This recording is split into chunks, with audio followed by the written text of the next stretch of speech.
দর্শকবৃন্দ আসসালামু আলাইকুম রহমতুল্লাহ। আজকে কাস্টম মেড ওয়েবসাইটের সার্ভার সাইড ট্র্যাকিং অর্থাৎ কনভার্সন এপিআই এর পেজ ভিউ ইভেন্টটি সেট আপ করবো। এটা একটা কাস্টম মেড ওয়েবসাইট। তো ওয়েবসাইটটা হলো এইটা, যে সবটুকু.com। আচ্ছা,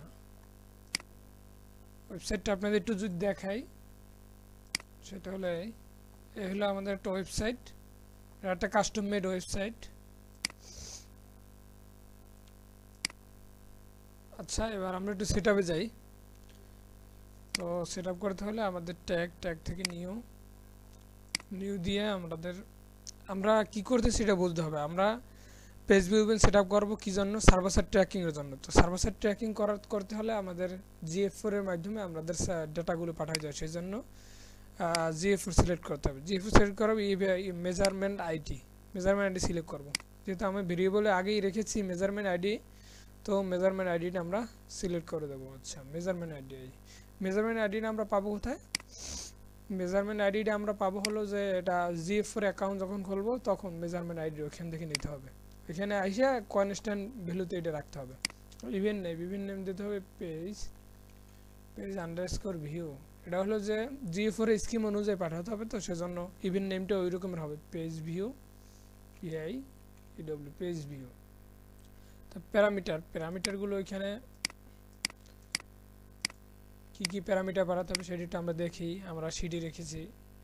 আচ্ছা, পেজ ইভেন্টের জন্য আমাদের এই সার্ভার সাইড ট্র্যাকিং এর এই প্যারামিটারগুলো পাঠাতে হবে, এবং যদি শপিফাই হয় তাহলে এগুলোও সাথে এগুলো পাঠাতে হবে। যেহেতু এটা শপিফাই না, সেহেতু এটা আমরা এই ইভেন্টগুলো আমরা পাঠাবো। তো ইভেন্ট নেমগুলো এখানে দিতে হবে।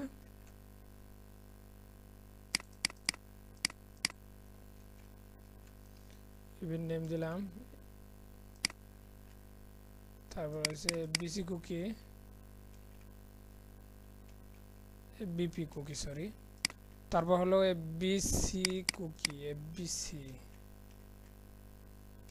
এফবিসি কুকি, তারপর হলো ফার্স্ট পার্টি কালেকশন, তারপর হলো ইভেন্ট টাইম। আচ্ছা, এই যে ছয়টা একটা দুইটা তিনটা চারটা পাঁচটা ছয়টা, এই ছয়টা প্যারামিটার কমন প্যারামিটার, অর্থাৎ আমরা যত ইভেন্ট পাঠাবো সার্ভার সাইড ট্র্যাকিং কনভার্সন এর জন্য প্রত্যেকটা ইভেন্টের ক্ষেত্রে এই ছয়টা ইভেন্ট কমন। কথা বলছেন? তো এই ইভেন্টগুলো আমাদের পাঠাতে হবে। তো ইভেন্ট আইডি আমরা কি? তো ইভেন্ট আইডি পাঠানোর জন্য আমরা ইভেন্ট আইডি নামে আমরা একটা আছে ইউনিক ইভেন্ট আইডি। তো এটা ডিডুপ্লিকেশনের জন্য আমরা এটা ক্রিয়েট করে থাকি। তো এটা দিয়ে দিলাম। তারপর হলো ইভেন্ট নেম হলো এই যে পেজ ভিউটা, এই নামটা সরাসরি কপি করে এখানে বসিয়ে দেবো। তারপর হচ্ছে এফবিপি কুকিটা কীভাবে পাবো আমরা একটু দেখাই। এফবিপি কুকি আমার ক্রিয়েট করা আছে, এই যে এফবিপি কুকি ক্রিয়েট করা, যদিও ক্রিয়েট করা আছে, তারপর আপনাদের দেখায় কীভাবে ক্রিয়েট করবেন। এখানে যাবেন, যাওয়ার পরে এখানে ফার্স্ট পার্টি কুকিতে ক্লিক করবেন। ক্লিক করার পরে আন্ডারস্কোর দেবেন, আন্ডারস্কোর এফ ছোট হাতের এফবিপি দিয়ে এখানে একটা নাম দেবেন, এই জাস্ট, আর কিচ্ছু না। নামটা দিলেন যে তাই দিতে পারেন, আমি দিলাম এফবিপি দিয়ে এখানে সেভ করে দেবেন। সেভ করে দিলে সেটা কি হবে, সেইটা এইখানে এইভাবে এফবিপি নামে, এই যে এফবিপি নামে এটা কি এখানে জমা হবে ভেরিয়েবলে। তো এফবিপি ধরেই দিলাম। তো এফবিপি, তারপরে এফবিসি ওই একই নিয়মে, এফবিসি ওই এই একই নিয়মে এখানে যাবেন। যাওয়ার পরে যে ফার্স্ট পার্টি এখানে আন্ডারস্কোর দেবেন আগে, আন্ডারস্কোর, তারপর এফবিসি এখানে নাম দেবেন, এফবিসি নাম দেবেন, নাম দিয়ে সেভ করে দেবেন। যেহেতু আমার ক্রিয়েট করা আছে সে তার প্রয়োজন নাই, তাহলে এই এফবিসি আমরা ধরাই দিলাম। ফার্স্ট পার্টি কালেকশনে যা কি দেব, ট্রু। তারপর ইভেন্ট টাইমের জন্য আমাদের একটা কি করতে হবে, ভেরিয়েবল তৈরি করতে। ভেরিয়েবলটা হলো কাস্টম জাভাস্ক্রিপ্ট, অর্থাৎ জাভাস্ক্রিপ্ট কোডিংয়ে কাজ করতে হবে। সেই ক্ষেত্রে আমাদের কাস্টম জাভাস্ক্রিপ্ট নেওয়ার পর আমরা এখানে একটা কোড বসাবো, সেটা সহজীকরণের জন্য একই কাজ বারবার করতে হয়। সেই জন্য আমরা এখানে টুকি রেখেছি, সেটা হলো যে এই ইভেন্ট টাইমের জন্য এই ফাংশনটা আমরা ব্যবহার করব। এটা কপি করে নিয়ে কি করতে হবে, এইখানে আমাদের বসিয়ে দিতে হবে। জাস্ট পেস্ট করে দেয়, এখানে একটা নাম দিয়ে দেবেন। কি নাম দেবেন? ইভেন্ট টাইম, ইভেন্ট টাইম এই নাম দিয়ে সেভ করে দেবেন। যেহেতু আমাদের কি আছে সেভ করা আছে সেহেতু আর এটা করলাম না। তো এইটা সেভ করে দিলে, এইটা সেভ করার পরে এটা কি হবে, এইখানে এসে জমা হবে। কোনখানে জমা হবে, ইভেন্ট টাইম, এই যে সিরিয়াল এক জায়গায় পাবেন, এই যেখানে এইখানে পাবেন এই ইভেন্ট টাইম। তো এটা হয়ে গেল হয়ে গেল হয়ে গেল। এখানে আর কিচ্ছু করতে হবে না, এই মোর সিনেন্সে কিছু করতে হবে না, অ্যাডভান্সে কিছু করতে হবে না। টিকারিংয়ে যাবেন, টিকারিংয়ে যাই অল পেজেস দেবেন, তারপর একটা নাম দেবেন। কি নাম দেবেন, যেহেতু ফেসবুক তাহলে দিতে হবে এটা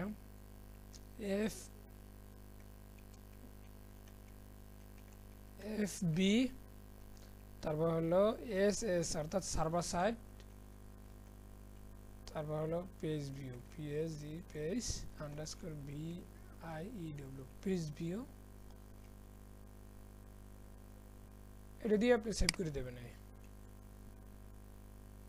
যেহেতু আমাদের এটা কি আছে, একটা এই ইভেন্টও আমাদের করা আছে, আপনাদের দেখানোর জন্য আবার করলাম। তো এটা দুইবার হয়ে গেল, এটা দুইবার হয়ে গেল। সেহেতু এটা এই ফিউ সেকেন্ড যেটা, এটা আমরা কি করব, ডিলিট করে দেব, যেহেতু আমাদের এটা কি করা আছে। তো আমরা যদি একটু প্রিভিউ দিই, প্রিভিউ দিলে আমরা দেখতে পারবো ট্যাগ কানেক্টেড।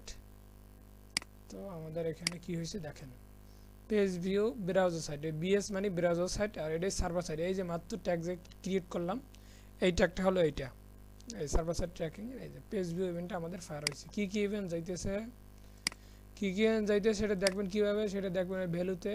এই নামে গেলে নাম দেখাবে, আর ভ্যালু গেলে ভ্যালুতে দেখাবে। ভ্যালুতে কি কি যায়, ইভেন্ট আইডি যাইতেছে, তারপর কি ইভেন্ট নেম যাইতেছে, পেজ ভিউ, তারপর হলো কি FB এসে আসা, এটা কি হলো FBP কুকিটা যাইতেছে। আর FBC কুকি ভ্যালুতে কি আনডিফাইন্ড দেখা যাচ্ছে। কারণ কি বলেন তো, কারণটা হলো এখানে এটা হলো অ্যাডের মাধ্যমে যখন আসবে তখন FBC কুকিটা ফায়ার হবে তখন, এর আগে আপনি এর ডাটা পাবেন না। এটা হলো যে অ্যাডের মাধ্যমে যদি কোনো আমাদের কোনো ইউজার অ্যাডের মাধ্যমে, যখন ফেসবুক অ্যাডের মাধ্যমে আমাদের ওয়েবসাইটে প্রবেশ করবে, তখন তার ডাটাগুলো এই FBC কুকি ইয়ে করবে।